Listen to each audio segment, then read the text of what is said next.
I've been playing a lot of Battlefield 4 recently, and it's really nice. I mean, it's pretty cool to be a part of the Battlefield community right now. We have the luxury of 2 fully packed out titles to play on. Loads of weapons, loads of game modes, vehicles, maps to run about on. So much stuff that you wouldn't even know what to do with it all.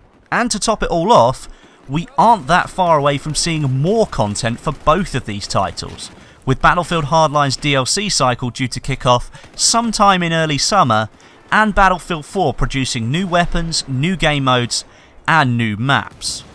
And so today, we are actually going to talk about Battlefield 4, and we're going to focus on the community map project, which, I'll admit, is not something I've really focused hugely on since it was announced. I kind of got buried in the release of Battlefield Hardline, and that's a shame because, so far, this is shaping up to be a really good project. Up until now, the community has voted for a jungle map to be the base model for everything else that we are working towards. And we've also had the chance to vote on a few key assets within the map, like waterfalls, logging facilities, etc. All of these things are fairly small in terms of what the map will actually look like once it's finished. But today, we get to have a look at 3 mock-up designs from Dice LA, and we get to vote on which one we want to move forward with for the final layout of the community map.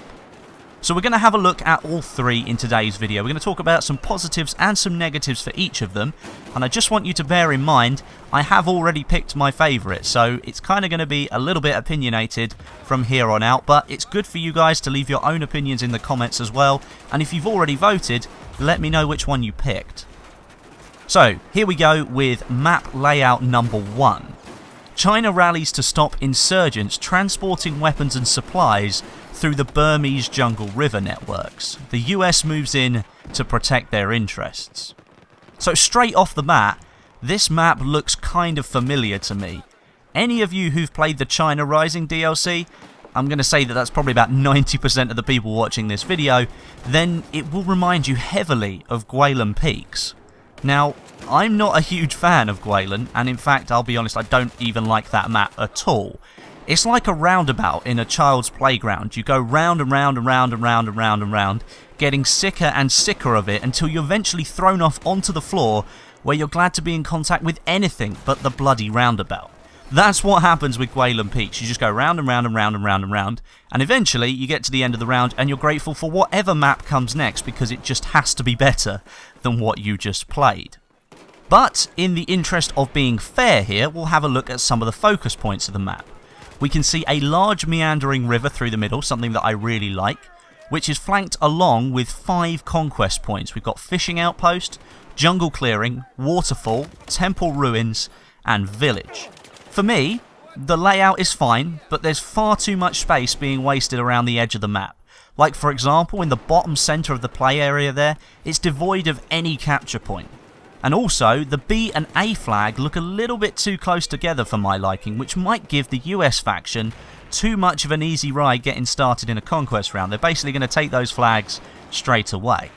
For me, this is not a map that I'd like to see. However, this is only my opinion, so you might love this. Right, on to map layout number 2.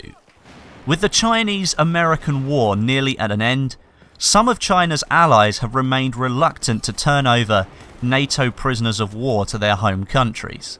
The US are forced to react. This again isn't something that I'm hugely turned on by, but it does look a lot better than the map that we just looked at. Once again, we see a focus of the main capture points in the centre of the map. Spread them out a little bit. All this space towards the top and the bottom of the play area is just being lost, and that's a crime that's not just present here on these maps, but something that's heavily present in the Final Stand DLC in Battlefield 4. All of the conquest points were generally close together, and there were parts of the map that just weren't used, and that was a real disappointment to me.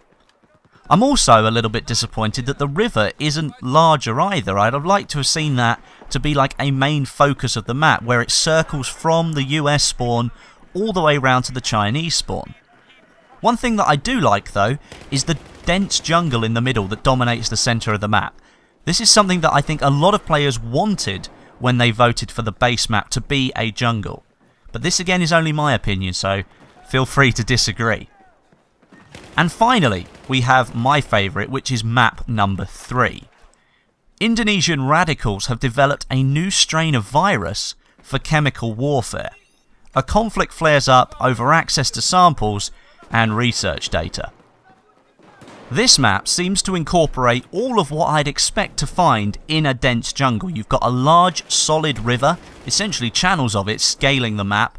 You've got a large open expanse of water that all those rivers lead to as well, which I really do like. And the focus points like jungle clearing and waterfall are spread out over the whole space of the map. The map as a whole though does look like it would be a lot smaller than the other two, but I've always felt that Battlefield 4's conquest maps have been too big, where infantry players were left without vehicles and were far too isolated.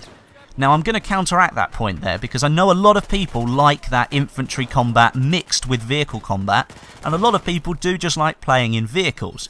I will pitch this to you though. We're in a jungle. If you want an Abrams to be in there, then you're going to have to make channels to move it around a little bit, and if you want a jungle map, it just doesn't really work for an Abrams. That's just my opinion, so I think this would be more an infantry focus map. It's not like that you want to spend most of your time on Conquest roaming around on the floor. You do want vehicles to take you from A to B, and I think this is what will work quite well, because you could have quad bikes or jet skis on the river that you could move around the map on. So there's your vehicle combat right there. And who's to say that you couldn't have like a Lav on here, which would probably work quite well, much better than an Abrams anyway. And this is why I think that map is the best. It just overall seems to be the most balanced of the three, meaning that you're going to get a much better game for everybody involved and not just one team catastrophically flooring the other. So there we have it. Those are the 3 designs. I'll put a link in the description that will take you to the poll, and you can vote for what you think is best. Don't by any means feel that you have to agree with me, and if you did disagree, let me know in the comments which one you think is better and why you think that is. Ultimately, a majority vote is going to win here, and one of these designs will get taken forward, but that doesn't mean that you shouldn't give your own opinion. We'll be getting a chance to give more input into the community map soon, so the design we picked today may still change in the future. But that is all that we've got time today for, guys, so thank you very much for watching, and I hope you enjoyed this video. If you did, if you could leave me a rating, that'd be absolutely fantastic. And don't forget to check out g2a.com/r/Westy for great deals on the latest games. Link is in the description. But until next time, my name is Westy, and I'll catch you guys in the next video.